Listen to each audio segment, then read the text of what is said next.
Welcome to the City Current Show, powered by Hagen-Botham Insurance and Financial Services. This show focuses on sharing good news and powering the good in our community. Now here's your host, City Current CEO, Jeremy Park. Welcome back to the City Current Show, powered by Hagen-Botham. I'm your host, Jeremy Park. We're always honored to bring you inspiring stories of individuals and organizations making a difference and powering the good. And we always love highlighting the recipients of the Strobel Volunteer Awards. That's why we're honored to have with us the 2025 Disaster Response Volunteer Award recipient, Lisa Meister, Tennessee Regional Information and Planning Program Lead, Tennessee Regional Preparedness and Situational Awareness Managers Volunteer Partner. So, Lisa, congratulations. How are you doing? Thank you so much, Jeremy. I'm doing great, and I appreciate you having me on the show. It's a great opportunity for me. Well, congratulations. It is a big honor. And so we're going to talk all about disaster response, preparedness, you as a volunteer. Let's start with a little bit of the backstory of how you got into this work of disaster response and preparedness, and tied to, obviously, the American Red Cross. So talk about where the volunteerism kicks in for you. Well, I'll tell you, I think I have to give the credit to my mom. She passed 5 years ago, but from a very young age, I watched her give to others. She was a very generous and giving person and loving person. And I watched her give to others, whether it be in our neighborhood or church or just total strangers. And so I think I picked up that gene from her. I'm pretty sure. So I've been volunteering with them for about 5 years, and I started during the March 2020 disaster, the tornadoes we had here in Nashville. And something inspired me, and I just said, I want to give back to my community. So I called up the Red Cross, and let me tell you, they put me right to work. Well, when you talk about the American Red Cross, the organization does a lot. And so talk about your vantage point with the work that the American Red Cross does and what you want the public to know. I would be happy to. I would love to. So first of all, the American Red Cross is the largest humanitarian organization in the world. And we strive to prevent and alleviate human suffering in the face of emergencies. And we do this through the power of our volunteers and the generosity of our donors. So I do want the viewers to know the 5 different lines of service for the American Red Cross, because people think of the Red Cross and they think of blood, and that's all they think of. So the first thing I want to highlight is disaster cycle services. And that is the arm that goes out and responds to these disasters to help the needs of our clients. So we do that through sheltering or feeding or providing disaster emergency supplies. We provide recovery services, disaster health, disaster spiritual health, disaster mental health services, and financial assistance to help folks who have been affected recover. So there are about 65,000 disasters that we respond to each year, which is pretty incredible. And many of them are large, that people hear about in the media: hurricanes, tornadoes, floods, wildfires, of course. But what we do more frequently is we respond to home fires. So every day, the American Red Cross responds to about 200 fires. And they can be just as devastating for an individual as one of the larger disasters. So that is something I definitely wanted to highlight, because people just don't know that. The other thing that we do, which is very helpful for our community, is we install free smoke alarms for homes. So if somebody needs smoke alarms, because we're trying to prevent the fires from happening, right? So that's kind of the first line of service. The second is blood services. So the American Red Cross supplies about 40% of the country's blood, and we are the largest single supplier of blood in the country. So then there is training, certification, and preparedness. And people also sometimes associate with, I can go to the Red Cross to get CPR training. Yes, you can. And you can also get other training that people don't think about, like babysitting, swimming, lifeguarding, first aid, things of that nature. Then there is the International Humanitarian Aid line of service. So along with our Red Cross, Global Red Cross, and our Red Crescent teams, we provide assistance and relief to about 1 in 65 people worldwide. So to give you an idea of the scope of how large the organization is, we have over 16 million volunteers in the world. And then we have the service of the armed forces, and that is the arm that helps members and veterans, their families, their caregivers cope with the daily challenges of service. Carry that into, for you personally as a volunteer, over 10,000 hours of service, 29, disasters and counting. And so talk about what you've had a chance to experience, the training that goes into, taking a leadership role, obviously, and encouraging and recruiting more volunteers. So talk about your vantage point on that side. So, sure. I mentioned I started in March of 2020 during the Nashville tornadoes, and I didn't know where they were going to put me. They just, I'm like, I just want to help. I want to give back to my community. So they had me go out on an emergency response vehicle, and we call them ERVs. And those are those big vehicles you see out in the community. And we provide meals and water and emergency supplies to those that have been affected. So I remember going out that first time, and we of course would go into the most affected communities, and the devastation is indescribable. I mean, I'm just here to tell you it is indescribable unless you are a witness to it. And what really struck me was the gratitude of the people who were affected, and the support that they provide to each other, and the resiliency that they seem to have. I mean, we would see people sifting through rubble of their homes. Literally, it's only rubble, and they're trying to pick out what remains of their lives. And seeing these people on their worst day, it just was incredibly inspiring to see that here are these clients who have been affected. I'm learning something from them. I'm learning the gratitude, the resilience. The other thing that was really memorable for me with the 2020 tornadoes was I work out at a sports complex here in town, and one of our shelters was that sports complex. So here's a place that I visit every week, multiple times a week, and it has been transformed into this temporary safe haven for people to stay at because their homes have been destroyed.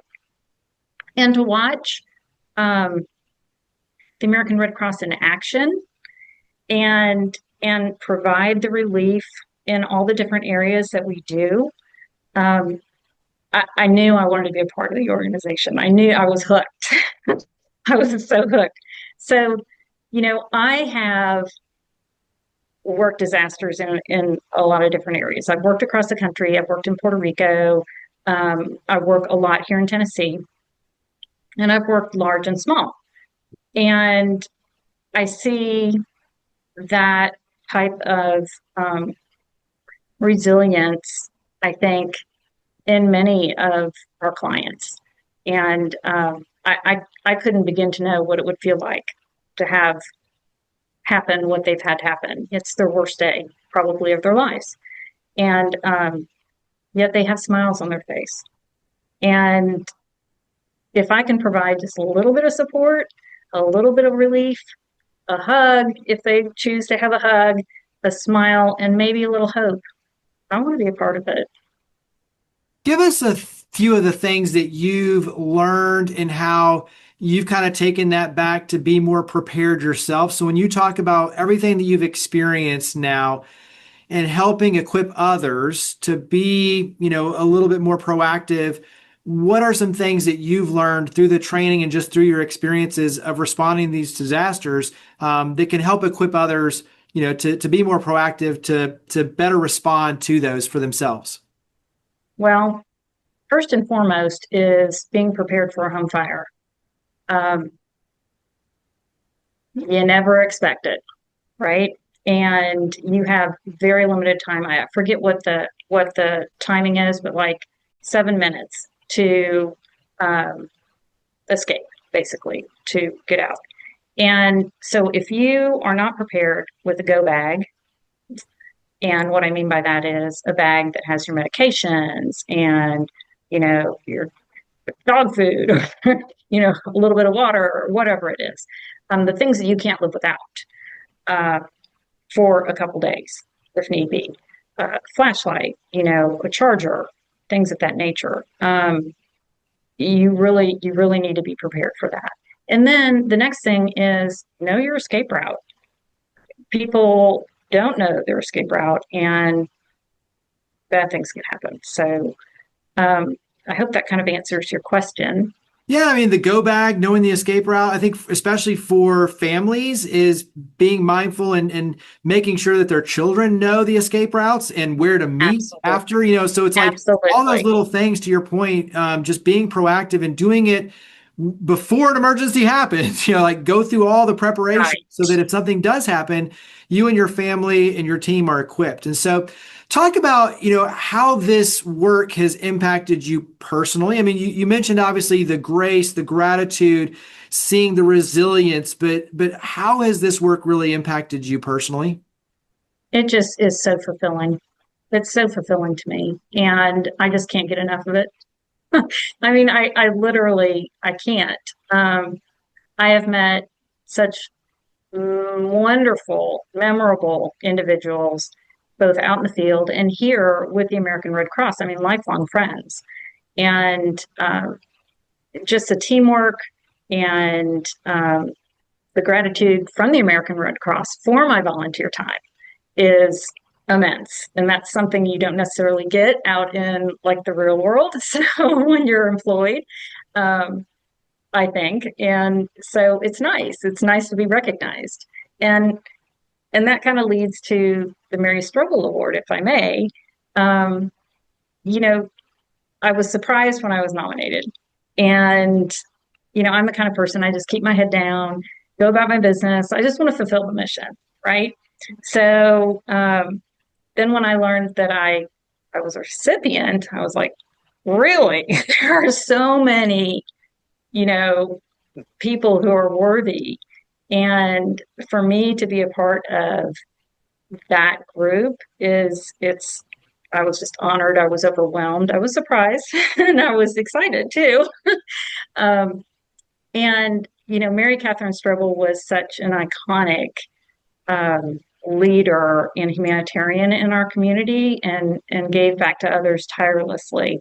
And so for me to be considered and actually be a recipient of this award, I thank Hands On Nashville and United Way, and certainly the Strobel family for that honor. Yeah, I mean, it's a huge honor. And to your point, when you look at what you've done, the amount of service and hours and lives impacted, you are very deserving. So it's awesome. It's awesome in terms of recognition, but also to the inspiration. And so carry that into, what would your words of inspiration be for others to volunteer with the American Red Cross, to volunteer with disaster response, to just be more mindful and engaged in a meaningful way in the community? So what would your words of encouragement be for others to increase their volunteerism and become a volunteer? Oh gosh, it's hard to say anything other than it's incredibly rewarding. It is soul changing. It makes you feel like not only that you're helping others, but you're helping yourself. It's just a wonderful feeling. So, I mean, if people are inspired, I'm going to give a plug for the Red Cross. So if people are inspired, they can help in 3 different ways. So the first is give of your time. Put on a red vest, be part of the team, We are heading into hurricane season. We are on the edge, and it's thought to be a more difficult year this year than it was last, and last year was difficult. So we are in the American Red Cross is in what we consider a continuous state of response. With the climate as it is, we used to see big disasters every couple months, and we would respond to disasters. Now we're responding every couple of weeks, and they are coming faster and they are coming stronger. So we are constantly in need for volunteers. There is something for everyone. Trust me on this. There's client facing, there's behind the scenes that you can do. You can work locally, you can work nationally, you can work virtually. There's something for anyone. And people come from all different backgrounds, life experiences, work experiences, and we will train. The American Red Cross will train and support you in whatever role you find of interest. So I definitely want to plug that. 90% of our workforce are volunteers, which says a lot that we are able to respond to all these disasters with volunteers. And when I first heard that, I thought, oh my goodness, I mean, how do you herd all the cats, right? But it works. It really works. So if you are so inspired to volunteer your time, you can go to www.redcross.org/volunteer. The next way you can get involved is to give blood or platelets. So giving blood or platelets just one donation can save more than one life. And so roll up your sleeve, let us put a needle in it and take some of your blood.